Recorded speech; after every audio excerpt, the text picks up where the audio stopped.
Assalamualaikum warahmatullahi wabarakatuh. Hi, welcome back to my channel Mubinka bersama Bu Inka. Jadi episode ini agak spesial nih karena gue diajak review bareng film sama salah satu channel review film juga, judulnya BB69 bersama Mas Bebe. Hai Mas Bebe. Hey, apa kabar nih Mbak Inka? Alhamdulillah Makasih baik. nih. Gimana kabarnya Mas? Puji Tuhan, sehat selalu nih kita nih. Tetap harus semangat nih kita ya. Ya, ini openingnya harus hehehe gitu ya. Oh harus, itu benar-benar ciri khasnya saya.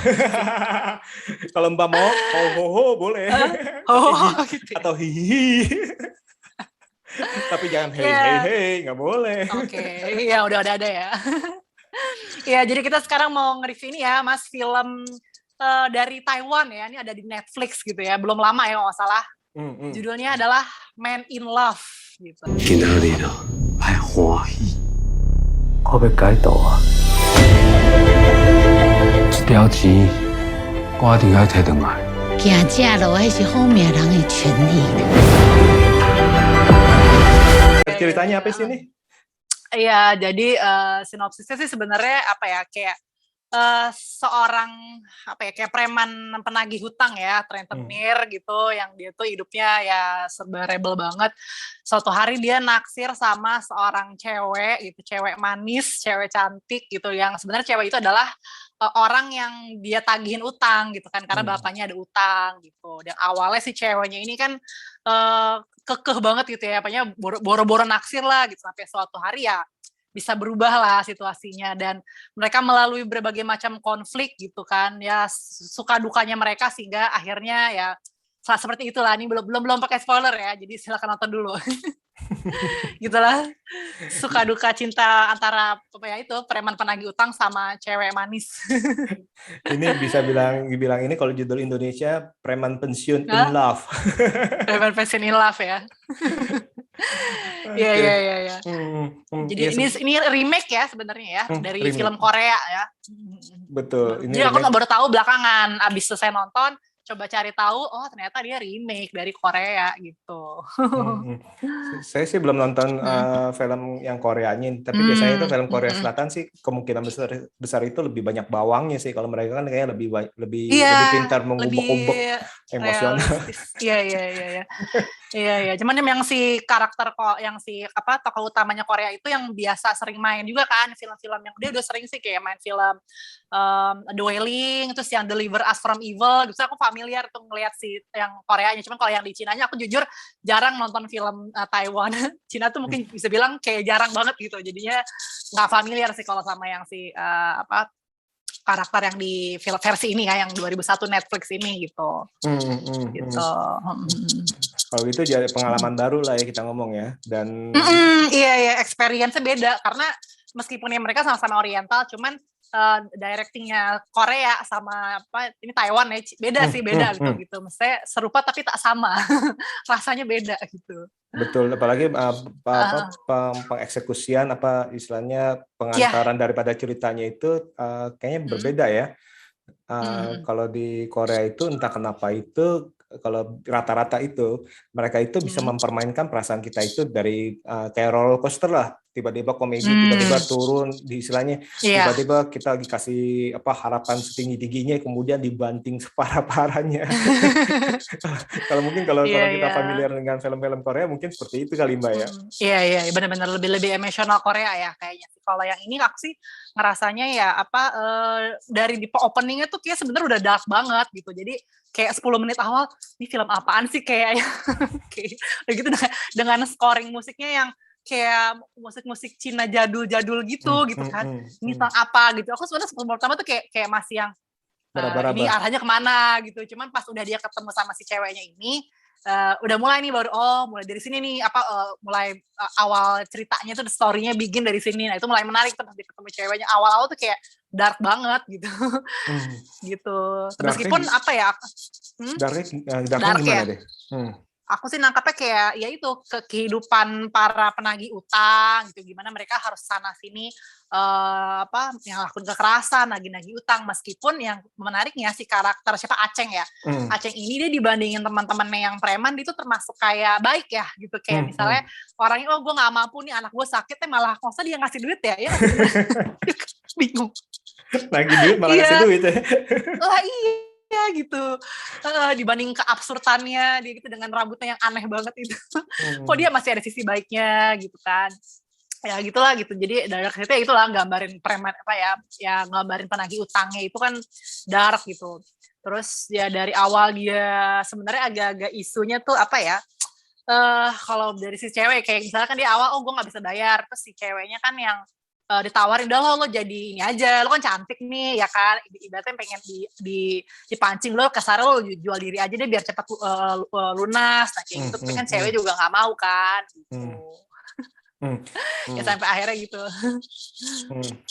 Nah, yang akhirnya menarik dari film ini sehingga Mbak ini sampai nonton sampai habis apa nih? Nah iya awalnya kok agak random gitu, kan lama-lama ya nggak, aku penasaran, yakin nih si cewek dengan kerandoman si Acengnya ini kok titik mana sih dia bisa luluh kayak gitu kan.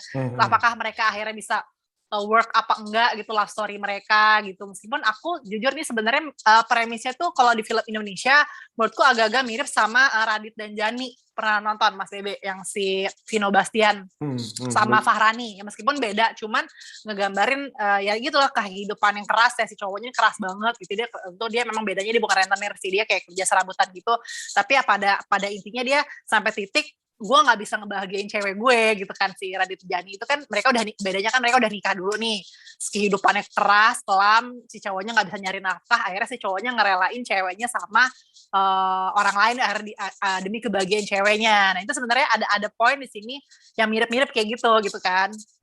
Yang waktu akhirnya dia ngerelain si ceweknya itu kan seperti jodohin sama cowok lain lah kalau nggak salah gitu. Ya sama temennya ngejodohin dengan blind date istilahnya, double date sorry. Double date kayak gitu. Aku pikir tuh bakal kayak gitu endingnya, cuman ternyata beda lagi. Cuma menariknya sih di situ. Ya saya pribadi juga nonton ini kan juga istilahnya ya istilahnya direkomendasiin dalam arti ini bagus nih, ini drama nih, dalam arti istilahnya ini ya lumayan bawang lah dia bilang gitu ya. Habis itu ya udah saya cobalah dalam arti kan supaya untuk kita bilang itu menyeimbangkan, kalau kita nonton action terus ya sesekali kita nonton komedi lah atau nonton drama lah supaya kita nggak terlalu monoton salah satu genre film. Nah pas saya mau nonton ini saya emang baca dulu nih, ini tentang preman istilahnya penagih utang ya istilahnya gitu ya, debt collector yang bekerja kepada rentenir dan ketemu dengan ini. Nah ya udah kan mungkin kan saya kan udah dapat bayangin nih, ya udah dan ngebayangin nanti akhirnya gimana ya, apa nanti akhirnya itu dia dibunuh apa gimana tuh, udah nerkan nih dalam arti ini sesudih apa nih dalam arti kan biasanya kan kalau itu kan kalau orang ngomong sedih kan biasanya kan kalau latar belakangnya mafia atau istilahnya kita bilang triad atau istilahnya segala macam yang jahat-jahat itu, penjahat itu biasanya itu entah itu kalau ngomongnya sedih ya biasanya itu mati, dibunuh istilahnya. Kita udah siap-siap nih bakalan matinya kayak gimana nih gitu. Dengan cara apa dia dengan cara apa nih dalam arti terus apalagi ini kan remake dari Korea Selatan nih, pas saya baca itu remake dari Korea Selatan saya mikir waduh kalau Korea Selatan nih biasanya ini bakalan ubek-ubek nih, nah ini bakalan diubek-ubek juga gak nih perasaan saya nih dalam arti udah akhirnya saya nonton ya istilahnya saya nikmati aja sepanjang perjalanan film ini dan istilahnya ya ternyata cukup oke juga sih dalam arti saya sendiri nggak terlalu familiar dengan pemain-pemainnya sih, tapi kalau saya lihat itu mereka actingnya cukup oke sih, cukup bagus sama sih, si cowoknya sih ya nggak? Cowoknya sama ceweknya lebih bagus cowoknya kan. Kalau ceweknya mungkin lebih berkarakter juga ya, dibikin dingin, maksudnya nggak terlalu banyak ekspresi emosionalnya nggak sebanyak si cowoknya ini kan. Siapa namanya cowoknya namanya Roy Chiu. Ya. Sekilas sih kalau aku disamain sama pemain Indonesia tuh si Roy Chiu ini kalau rambutnya dirapihin tuh mirip sama Baim Wong nggak sih? Iya benar. Kalau si cewek ini kan dia blasteran ya kan? Betul, kalau ceweknya itu kok kayak Baim Wong gitu. Ceweknya itu dia blasteran emang Taiwan, Amerika sama Italia kalau nggak salah. Sekilas mirip sama Raisa. Siapa ceweknya ini namanya Houting ya, Anna Shu, Tiffany itu ya. Anna Shu yang menjadi Houting betul. Iya, dan emang yang di versi Koreanya si ceweknya itu emang dibikin yang kayak gitu, kalau campur blasteran bule-bule gitu. Jadi mungkin dicari yang agak mirip kali ya gitu. Emang benar sih, kalau kayak gini kan juga kita nontonin juga ya, kita nikmati aja sih, dalam arti dari perjalanan ceritanya segala macam, dan kita mau tahu nih konflik-konflik yang adanya nih seperti itu. Nah, saya mau nanya nih ke Mbak Inka nih, kalau Mbak Inka jadi si Houting, mau tuh sama preman, preman sih, bukan mantan preman ya, itu kan masih preman ya? Iya masih iya. Gimana, mau jatuh cinta tuh? Enggak, aku segini ngelihatnya. Ini yang menarik, ini kan emang di awal kan emang digambar nih kayak ceweknya kan cewek manis, cute, cowoknya kan istilahnya kalau di sini tuh kayak alaynya gitu, kali abang-abang gitu. Nggak sih kayak gitunya kan ya preman kayak gitu kok. Dari awal kan cewek udah nolak, udah nolak terang-terangan banget gitu kan. Cuman ini tuh aku ngasih lihat tuh kayak definisi sekeras-kerasnya batu, kalau dikasih air lama-lama tuh pasti akan luluh juga gitu kan. Itu mulai pengalaman jangan-jangan Mbak Inka nih. Jadi aku dari film ya. Aku ngeliat di sini gitu. Oh masa jangan-jangan Mbak Inka nih dulunya itu agak-agak judes, jual-jual mahal nih. Enggak. Ya enggak nih, aku ngeliatnya kalau di sini tuh emang si cowoknya ini kan dia titik mulai dia mulai luluhnya nih cewek ketika si bapaknya mati kan. Betul.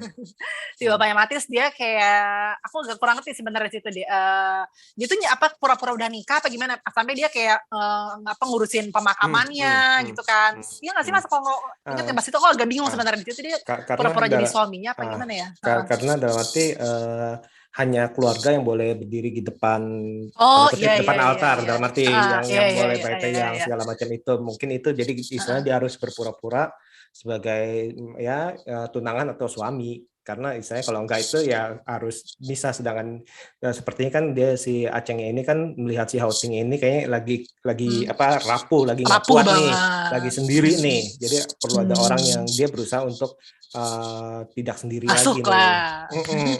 Seperti itu, atau menguatkan si Houting itu, seperti itu sih. Ya dari situ dia mulai luluh gitu kan, yang tadinya udah nolak tiba-tiba yang nyosor duluan ceweknya. Ya itu kayak ini ceweknya lemah banget nih, maksudnya kayak yang tadinya keras tiba-tiba agak patah sih, aku ngeliatnya kayak wah aku langsung gitu dulu, jadi kan namanya cowok udah dikasih kayak gitu kan udah sikat gitu kan, kasarnya gitu.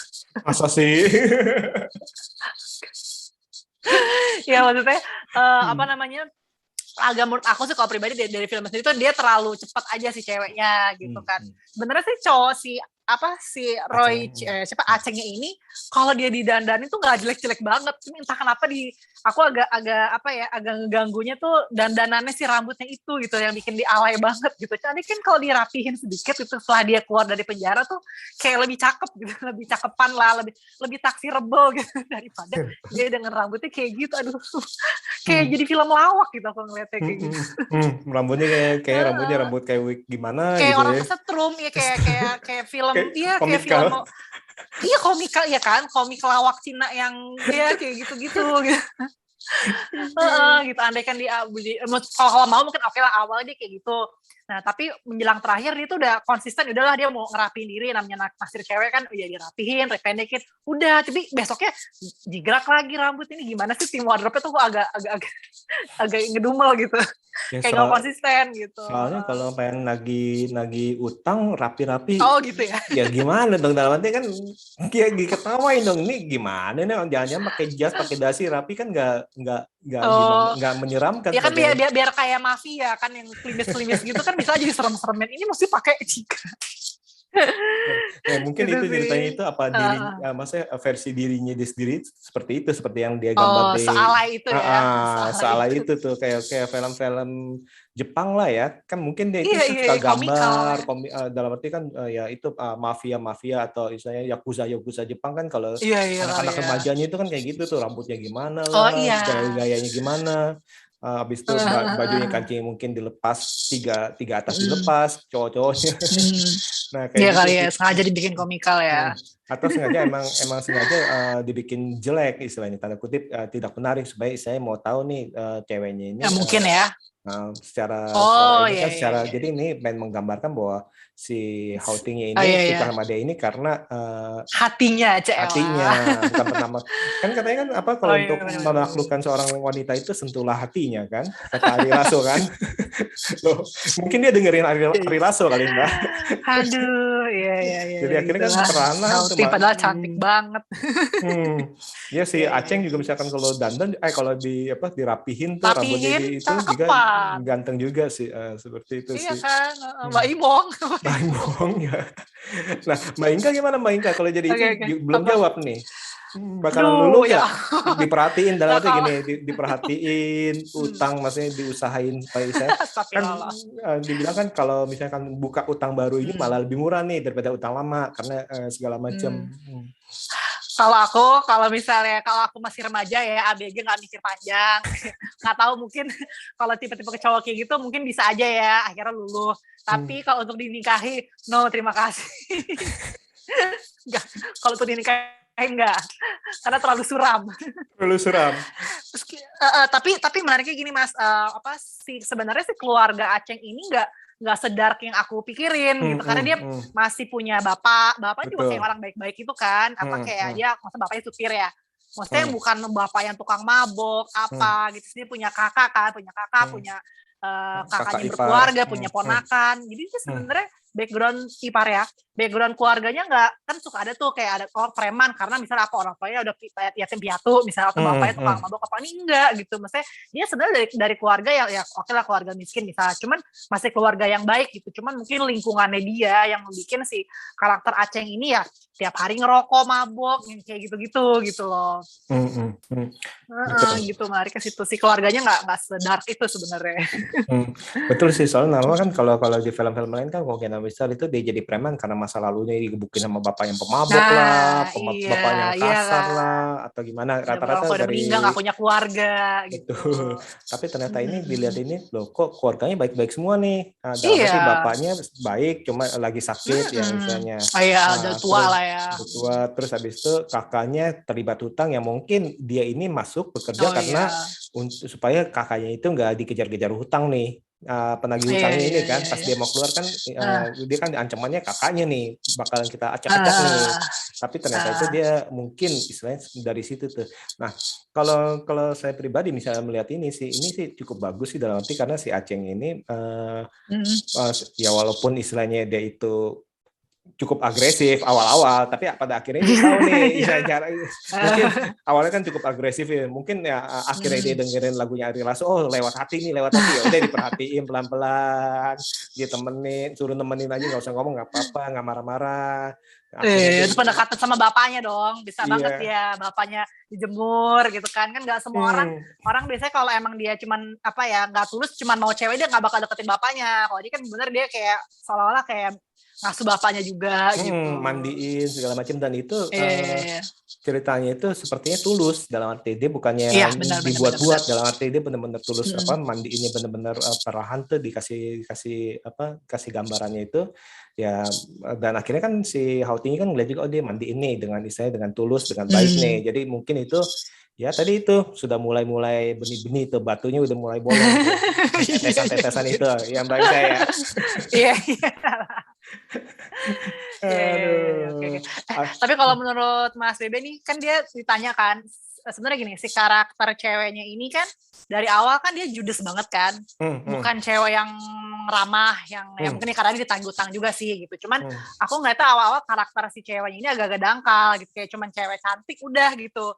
Terus kan dia nanya nih, alasan lo suka sama gue apa gitu kan. Nah aku nanti karena dari awal aku ngeliatnya ceweknya ini gak lovable sama sekali gitu, cuman modal cantik, cuman dia gak ada sesuatu yang misalkan ada orang cewek dia biasa aja, cuman dia menarik gitu karena dari apakah pemikirannya atau gaya ngomong. Ini kan ceweknya diem gitu, tapi dia nanya kan, lo suka sama gue apa? Karena kamu kakinya jenjang sama kamu wangi. Maksudnya kayak agak dangkal juga sih. Cuman kalau menurut Mas Devi apakah apa gitu, ini si cowok ini kenapa tiba-tiba sebegitu love at the first sight sama nih cewek? Apakah karena aku mikirnya karena dia sebenarnya ada kasihan sama nih cewek gitu kan, karena dia ngeliat anak cewek berbakti banget sama bapaknya. Ya nggak sih, mungkin asal muasalnya dia itu jatuh karena kasihan dulu kah, apa emang langsung naksir secara fisik? Karena ceweknya menurut aku awal-awal tuh kayak kurang berkarakter gitu. Wah, ini kita langsung ngomong heart to heart nih kayaknya ini. Nah, enggak secara seperti yang kita ketahui, mulai gitu. Seperti yang kita ketahui pada umumnya perempuan itu jatuh hati karena disentuh hatinya. Perasaannya, melihat dari kebaikan. Kalau cowok itu rata-rata kelemahannya adalah mata. Kalau perempuan telinga, justru itu yang sering digombalin itu perempuan, bukan laki-laki. Laki-laki digombalin susah. Tapi kalau laki-laki digoda dengan penampilan, kan lewat mata. Berarti penampilan itu baik nggak usah yang terbuka, tapi dia dandan dengan cantik atau gimana itu pasti tadi itu kaki jenjang ya sesuai dengan selera dia dalam arti kan. Sama wangi.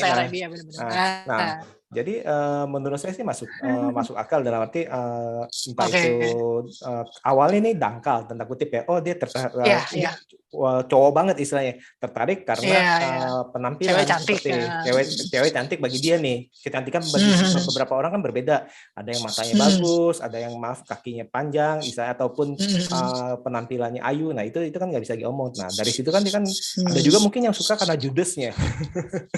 Kan bisa penasaran ya, penasaran, challenge gitu.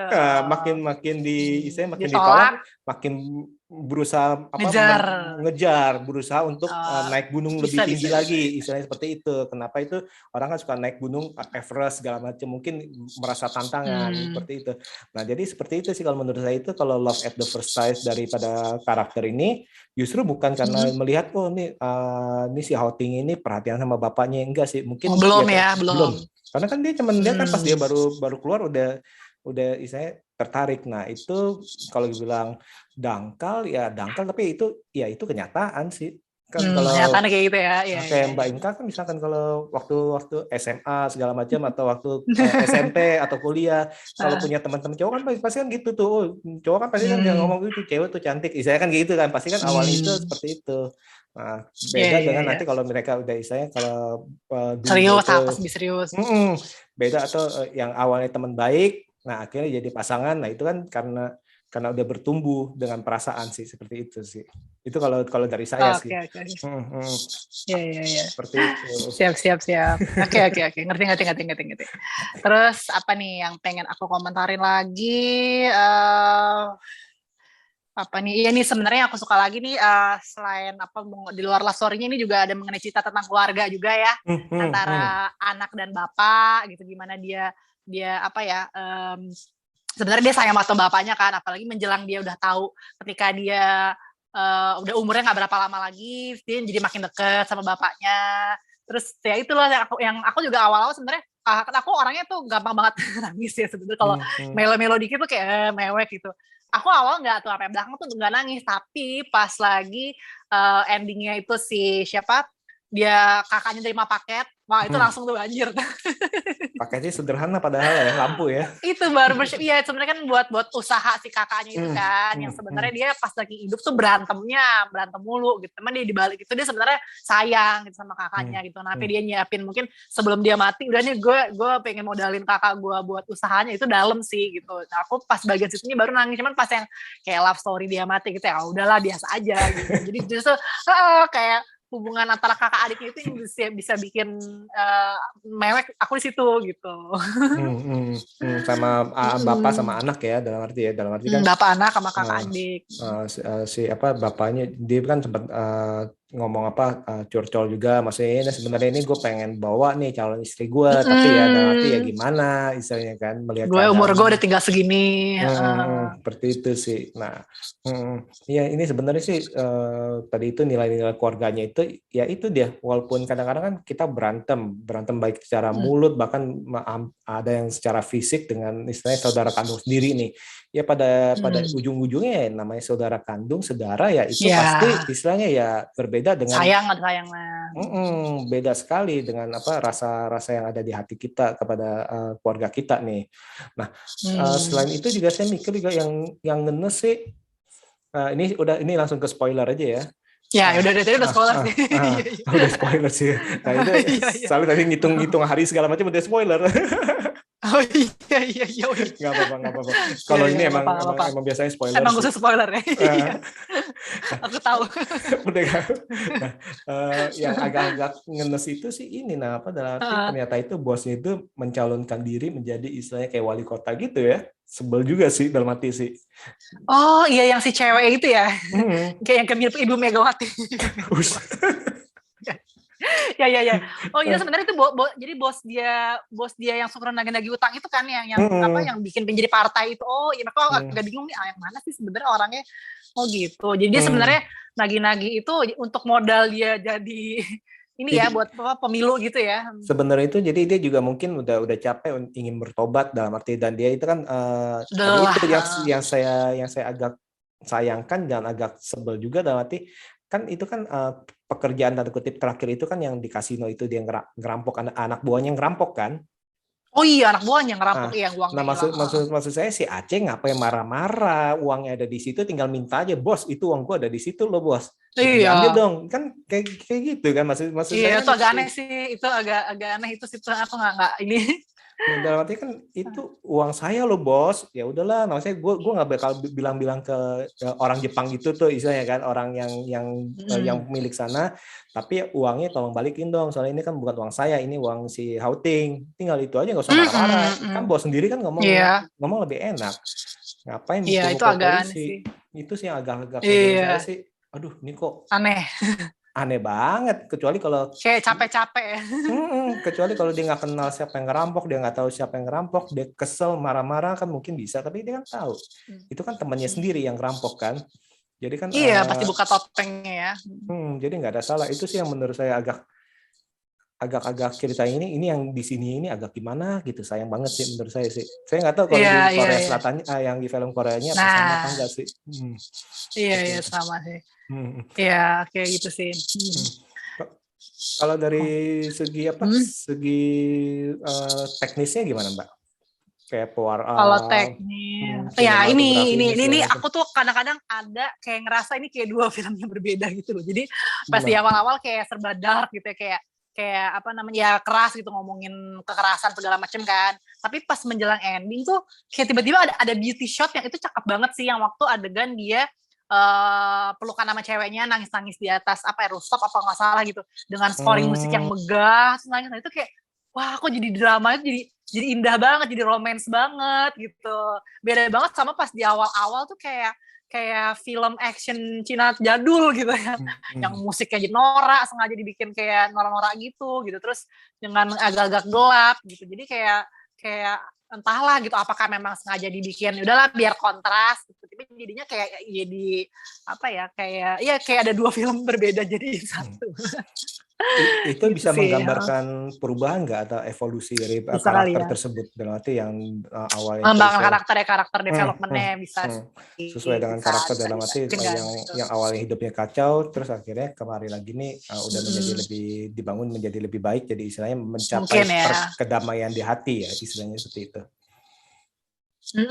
Jadi dia pribadi yang lebih baik gitu, karena dia tahu dia mau mati gitu kan. Jadinya dia meninggalkan yang dulu. Awal-awalnya selalu apa ya itulah ngerokok, mabok, kekerasan apa segala macam kayak gitu kan awal-awalnya. Mungkin bisa jadi juga sih kayak gitu. Oh, ini ya aku juga ngelihat karakternya Aceng itu mirip sama ini Vino. Mirip kayak siapa? Oh, Vino yang waktu Vino itu. Bastian. Vino Bastian, Radit dan Jani, apa realita cinta yang rock and roll tuh karakternya selalu gitu marah-marah, ngerokok, mabok, udah gitu. Cuman yang menjelang dia udah tengah ini baru berubah tuh. Ini harusnya lebih kurus lagi ya, lebih jangkis lagi badannya ya. Oh, ini masih agak keker ya. Ini agak keker karena dia mungkin saya nggak terlalu ngobat kali saya ceritanya. Cuman minum mabok doang secukupnya. Jadi nggak terlalu ini, nggak terlalu rusak tanda kutip. Iya benar. Terus ini juga sempat ditekanin juga apa cinta nggak bisa dibeli dengan uang ya, benar ya? Kan dibilang apa? Ya, lu ngapain bayar gue kalau lu sebenarnya lu tahu gue lu bayar gue banyak pun gue yang ke teman yang satu tuh ya yang perempuan itu ya teman yang cewek itu dia bilang lu bisa bayar gue dan gue bisa ngucapin gue cinta tapi kan lu tahu itu ini ya buat apa dalam arti seperti itu ya itu sih cukup bisa ada pesan itu iya benar nggak bisa dibeli nah jadi gimana nih Mbak menurut Mbak nih film ini? Oke. Jadi kalau dari kesimpulannya gimana ya film yang kalau emang suka dengan genre apa ya bisa bilang nih tragic melodrama sih kayak semacam itulah ya kan terus ya perpaduan ada ya realita kejamnya realita lah kayak gitu dengan perpaduan ya romance juga gitu terus ya ngomongnya emosional ya film ini emosional gitu nggak hanya cinta aja menjadi sisi keluarga ya meskipun menurut aku kurangannya lagi ini durasinya agak kepanjangan ya 2 jam kayak bisa dipangkas lebih dikit gitu kayak ada berat plot tuh kayak yang tak usah lah juga masih bisa gitu cuman kayak agak kemana-mana agak sedikit kepanjangan terus apalagi ya so far ya kalau inilah coba aja sih nonton kalau emang lagi pengen cari film yang beda dan ya experience-nya beda sama film Korea ya gitu bawangnya berapa Mbak dari 1 sampai 5? Oh bawang, apa skornya nih maksudnya? Bawangnya. Oh bawangnya. Sedihnya 2 lah. 2 ya, masih. Karena berhasil, karena berhasil tadi aku udah nggak bakal nangis ya gini doang udah tentu endingnya. Apa runtuh ketahanan saya turun. Oke. Tapi layak ditonton? Layak sih. Tonton apa skip? Tergantung selera sih ya. Tapi kalau ngomongin dari sisi acting terus cerita apa segala macam ini bagus gitu. Maksudnya bukan yang ece-ece. Cuman kalau ngomongin ayo dong wajib nonton film ini kayak nggak wajib juga sih gitu. Karena ya itu durasinya panjang. Terus ya aku juga agak beberapa yang masih agak kurang serak aja gitu. Kayak di awal ya terlalu scoring yang terlalu kayak dibikin lawak gitu. Terus ya itu iya awal-awal tuh kayak aduh ini film apa sih gitu. Tapi mulai ke tengah udah mulai ini gitu. Ya gitulah kalau misalnya kalau wajib banget sih nggak terlalu wajib. Cuman kalau ngomongin pengen tahu nih film yang oke dia actingnya bagus, dia karakternya kuat, dia bisa mengadukan emosi ya coba nonton gitu aja lah. Main aman nih ngomongnya gitu ya. Diplomatis ya. Diplomatis. Oke. Terima kasih banget nih Mbak Inka nih untuk kesempatan kali ini nih. Mas ini ngasih skor nggak? Biasanya skor nggak? Oh mau ngasih skor boleh. Kalau saya pribadi skornya masih 6 lah dalam arti. Dalam arti ini film bukan film yang buruk, dalam arti bisa ditonton, misalnya enak ditonton, tapi tadi seperti Mbak Inka bilang itu ya bukan sebuah film yang misalnya wajib atau misalnya benar-benar misalnya prioritas utama. Yang dilewatkan. Seperti itu. Nah kalau Mbak Inka gimana Mbak Inka skornya? Sama sih aku 6,5 lah. 6,5, oke. 6,5. Tapi mungkin kalau yang versi Koreanya aku nggak tahu ya. Kayak versi Koreanya kayak mungkin aku bisa ngasih lebih karena dia kan originalnya kan. Maksudnya ide ceritanya kan dari Korea. Aku mengapresiasi lebih gitu. Karena ini ibaratnya remake ya mau nggak mau lebih di bawah. Oke, ya sekian ini obrolan gue sama Mas Bebe tentang film Man in Love. Mungkin teman-teman yang udah nonton gimana pendapat kalian? Ada yang sama atau yang beda? Atau mungkin penasaran belum nonton aja dulu. Ya, stay thank you for watching. Jangan lupa untuk subscribe ya, yang belum subscribe channel gue, sama channel Mas BB 69, follow juga, tuh udah banyak banget ya. Obrolan tentang filmnya udah ratusan ya. Sekian. Bisa aja nih Inka nih. Iya gitu. Oke, see you on next video. Thank you Mas BB. Yo, thank you all. Thank you. Bye-bye. See you.